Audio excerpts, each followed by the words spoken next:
सोचो एक second, Hinduism कहता है 9 ग्रह हैं, सूर्य, चंद्र, मंगल, बुध, गुरु, शुक्र, शनि, राहु, केतु।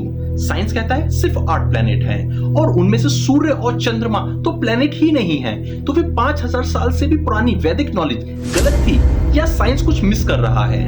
और ये राहु और केतु जो ना दिखते हैं ना पकड़े जाते हैं, साइंस ने हाल ही में इन्हें एक ऐसा कनेक्शन ढूंढा है जो साइंटिस्ट भी हैरान हो गए हैं। आज मैं तुम्हें वो एंगल दूंगा जो तुमने कोई भी स्कूल या कॉलेज में नहीं पढ़ा होगा, ना ही सुना होगा।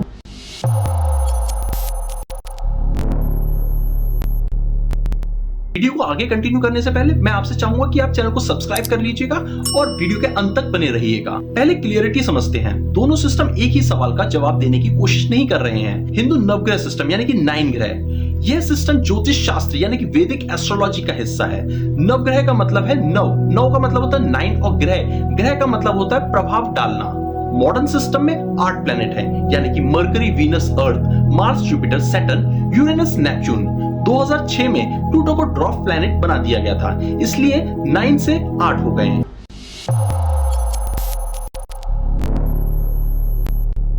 आता है वो पॉइंट जहां लोग कंफ्यूज हो जाते हैं।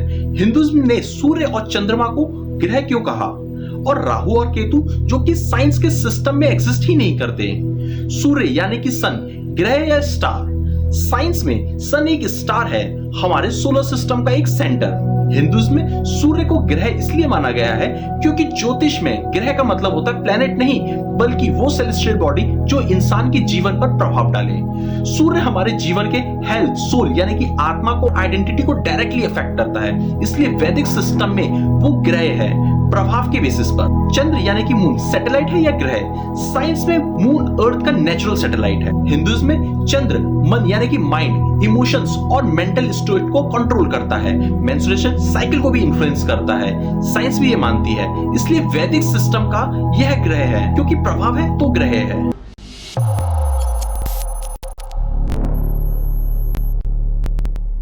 अब आता है सबसे इंटरेस्टिंग पार्ट, राहु और केतु, जिन्हें साइंस ने हाल ही में एक्नॉलेज किया, लेकिन अलग नाम से।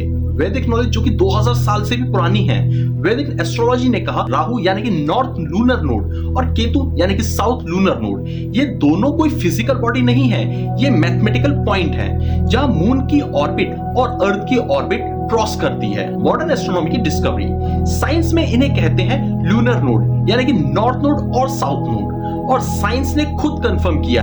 सोलर एक्लिप्स तब आते हैं जब सन राहु के पास होता है और ल्यूनर एक्लिप्स तब आते हैं जब मून केतु के पास होता है। यानी 2000 साल पहले बिना टेलीस्कोप, बिना कंप्यूटर के वैदिक एस्ट्रोनॉमर्स ने यह पॉइंट कैलकुलेट कर लिया था। राहु और केतु फिजिकल प्लैनेट नहीं, लेकिन एस्ट्रोनॉमिकल रियलिटी है और इन्हीं के बेसिस पर एक्लिप्स प्रेडिक्ट होते हैं। सूर्य सिद्धांत जो कि सदियों पुराना हिंदू एस्ट्रोनॉमिकल टेक्स्ट है, उसमें एक्लिप्स की कैलकुलेशन इतनी एक्यूरेट थी कि मॉडर्न साइंटिस्ट भी इसकी एक्यूरेसी से इंप्रेस्ड हैं।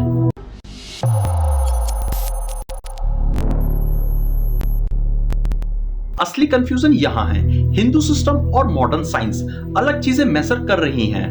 मॉडर्न एस्ट्रोनॉमी का गोल फिजिकल यूनिवर्स को ऑब्जेक्टिवली क्लासिफाई करना, साइज, मास, ऑर्बिट के बेसिस पर प्लेनेट आइडेंटिफाई करना। इंटरनेशनल एस्ट्रोनॉमिकल यूनियन की आइडेंटिफिकेशन के अकॉर्डिंग प्लेनेट वही है जो सन के अराउंड ऑर्बिट करता है, स्फेरिकल शेप है और अपनी ऑर्बिट को क्लियर करे। वैदिक ज्योतिष का गोल इंसान की लाइफ पर सेलेस्टियल बॉडी का प्रभाव समझना।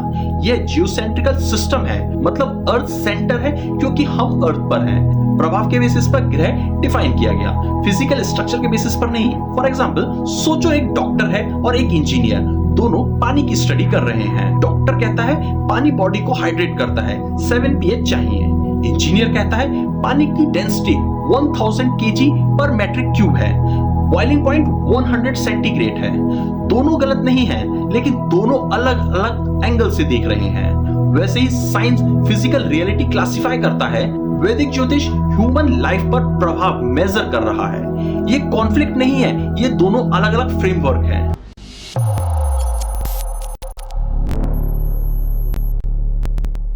अब मैं तुम्हें कुछ ऐसी चीजें बताऊंगा जो कि बहुत कम लोग जानते होंगे। शनि यानी कि सैटर्न, वैदिक टेक्स्ट में शनि को मंडा कहा गया है, सबसे स्लो, सबसे हैवी इन्फ्लुएंस करने वाला। सैटर्न की ऑर्बिट पीरियड सबसे ज्यादा है, साइंस भी एग्री करती है। बृहस्पति यानी कि जुपिटर, हिंदू मैथोलॉजी में जुपिटर यानी कि गुरु को प्रोटेक्टर कहा गया है। मॉडर्न साइंस जुपिटर की ग्रेविटी एक्चुअली एस्ट्रॉइड्स और कॉमेट्स अर्थ की तरफ आने से रोकती है।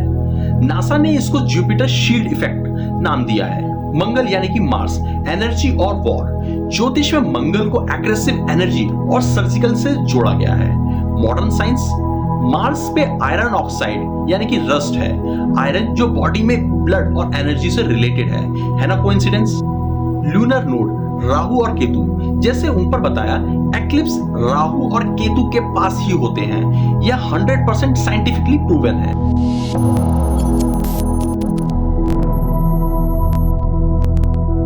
तो आज अगर हम ये पूछे हिंदुइज्म गलत नहीं था या साइंस गलत नहीं है, दोनों अलग अलग लैंग्वेज में एक ही यूनिवर्स को डिस्कवर कर रहे हैं। हिंदुइज्म ने ग्रह डिफाइन किया प्रभाव के बेसिस पर, साइंस ने प्लेनेट डिफाइन करा फिजिकल प्रेजेंस के बेसिस पर। राहु और केतु, जिन्हें माइथोलॉजी ने छाया ग्रह कहा, वो मैथमेटिकल पॉइंट है जो आज भी एक्लिप्स कैलेंडर में यूज होते हैं। और ये 9 का नंबर, 9 ग्रह, ये रैंडमली नहीं चुना गया, ये वो 9 सेलेस्टियल बॉडी है जो नेकेड आइट से ऑब्जर्व हो सकती हैं, डायरेक्टली अर्थ की लाइफ को इफेक्ट करती हैं।